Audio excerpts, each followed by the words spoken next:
Hello friends, welcome back to Dainik portal. Friends, reserve bank of India bank lockers के ऊपर नए rules लेके आया है। 18 अगस्त 2021 को एक सर्कुलर इशू करके आरबीआई ने सभी बैंकों को नए इंस्ट्रक्शंस इशू करे हैं और जो भी बैंक लॉकर्स से रिलेटेड इश्यूज थे, जो कमियां थी, जिसके ऊपर बैंक को आरबीआई को लगता था कि जिसके ऊपर नियम बनने चाहिए थे, वो नियम इसके अंदर बनाए गए हैं। अगर आपका बैंक में लॉकर है तो आपके लिए ये वीडियो बहुत जरूरी है, बहुत काम का है। पहली बात ये करते हैं कि ये नए नियम लागू करने की जरूरत क्या पड़ी।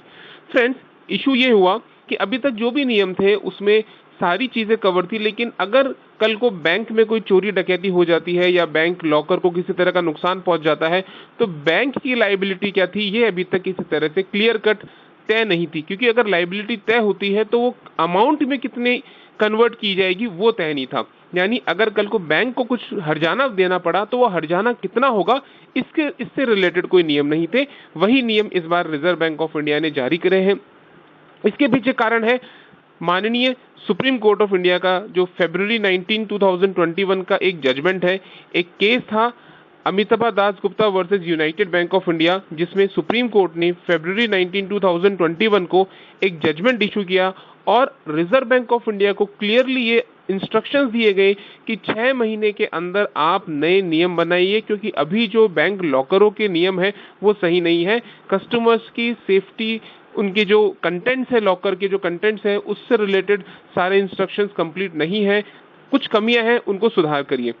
इसीलिए 6 महीने पूरे होने से पहले 18 अगस्त 2021 को ये सर्कुलर इशू किया गया। आप ये सर्कुलर पूरी डिटेल चाहे तो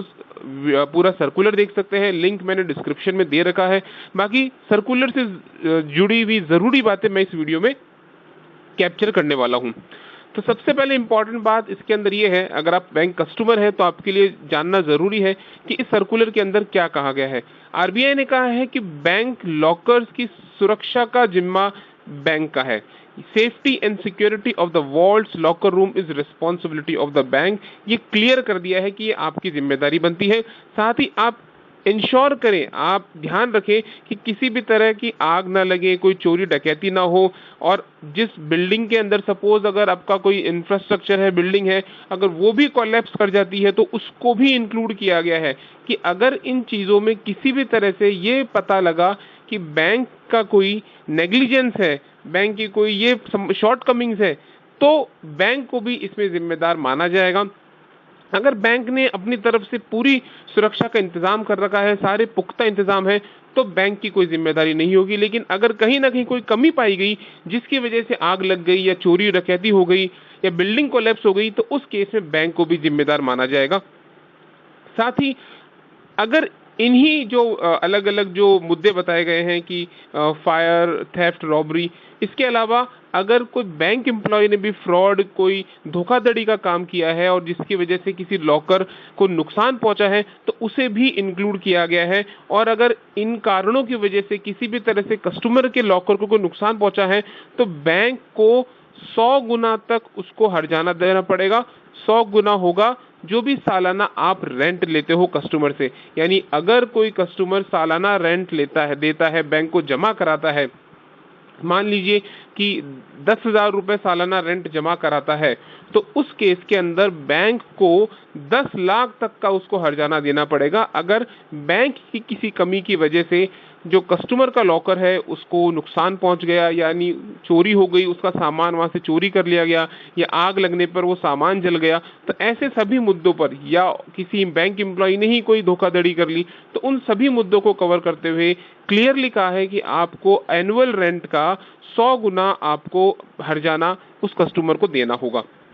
लेकिन आरबीआई ने यह भी साफ किया है कि अगर कोई नेचुरल कैलेमिनिटी होती है, कोई एक्ट ऑफ गॉड जैसे अर्थक्वेक है, फ्लड है, अगर कोई इस तरह की प्राकृतिक आपदा होती है तो बैंक की कोई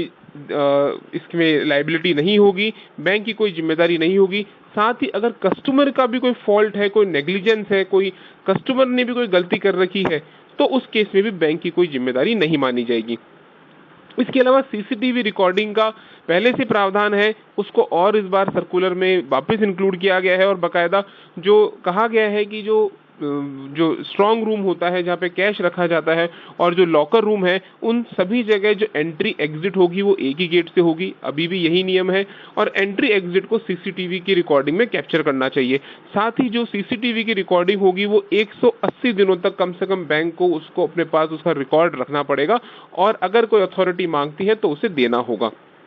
साथ ही अगर आप लॉकर ऑपरेट करते हैं, अगर आप किसी भी दिन बैंक में जाते हैं, लॉकर ऑपरेट करते हैं, तो आपके मोबाइल पे आपको एक आपको आपकी ईमेल आईडी पे और आपके मोबाइल पे एक एसएमएस आएगा, एक मेल आएगा कि आपको एक अलर्ट किया जाएगा कि आपने आज इतनी बजे इतनी समय पर अपना लॉकर ऑपरेट किया है। एक तरह से ये सुनिश्चित किया जाएगा कि हाँ, अगर लॉकर आपने ऑपरेट किया है तो आपके पास में उसकी सूचना भी गई है और इन केस अगर कस्टमर को लगता है कि कोई अनऑथराइज्ड लॉकर एक्सेस हुआ है तो इस तरह से कस्टमर को ये भी पता लग जाएगा कि मैंने तो लॉकर ऑपरेट नहीं किया है और उस केस के अंदर उस मैसेज के अंदर ये जानकारी भी होगी कि अगर कोई अनऑथराइज्ड एक्सेस हुआ है तो रेड्रेसल मैकेनिज्म क्या है, मतलब कहाँ कॉल करना है, क्या कस्टमर नंबर है या क्या किस लिंक पे जाके शिकायत करनी है, उस मैसेज के अंदर ये जानकारी भी शामिल की जाएगी।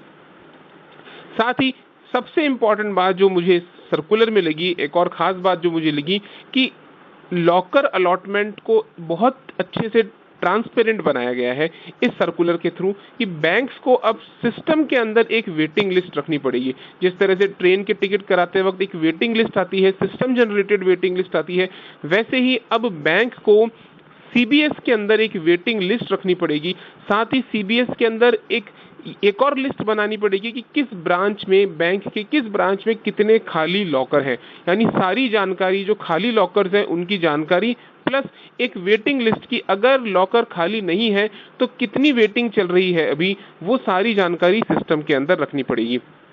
और अगर कोई कस्टमर बैंक में लॉकर लेने के लिए जाता है तो उस कस्टमर की एप्लीकेशन को लेके उसे एक वेटिंग नंबर भी दिया जाएगा जो कि सिस्टम जनरेटेड होगा कि सीबीएस के अंदर अगर कोई वेटिंग लिस्ट आई है तो वो नंबर उसको प्रोवाइड किया जाएगा कि आपका वेटिंग नंबर 15 है, यानी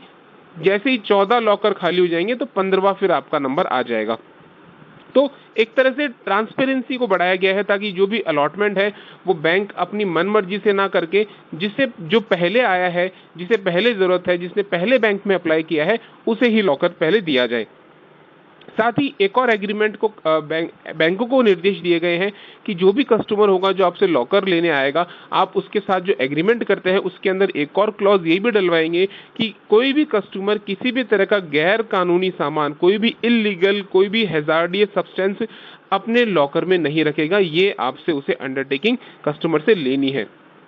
साथ ही कुछ ऐसे नियम कि अगर क्या बैंक के पास भी अधिकार है कि कस्टमर का लॉकर को वो ब्रेक कर सके, उसे तोड़ सके, तो इससे रिलेटेड भी सर्कुलर ने काफी कुछ इंफॉर्मेशन दी है कि मान लीजिए अगर किसी कस्टमर ने 3 साल तक लगातार बैंक जो एनुअल जो रेंट होता है लॉकर का वो अगर जमा नहीं कराया गया है तो बैंक अधिकारी अगर चाहे तो बैंक चाहे तो उसके लॉकर को खुद अपने स्तर पर तोड़ सकता है, ब्रेक कर सकता है। इसके अलावा मान लीजिए कि रेंट हर साल आ रहा है लेकिन लगातार 7 साल या उससे ज्यादा उस किसी कस्टमर ने अपने लॉकर को ऑपरेट नहीं किया है, यानी अपने लॉकर को खोला नहीं है, उसको जाके चेक नहीं किया, यानी अगर इनऑपरेटिव हो गया है आपका लॉकर तो 7 साल और उसके ऊपर हो जाने के बाद बैंक वाले आपके लॉकर को तोड़ सकते हैं, कस्टमर के लॉकर को अपने स्तर पर ब्रेक कर सकते हैं। लेकिन इन दोनों ही कंडीशन पे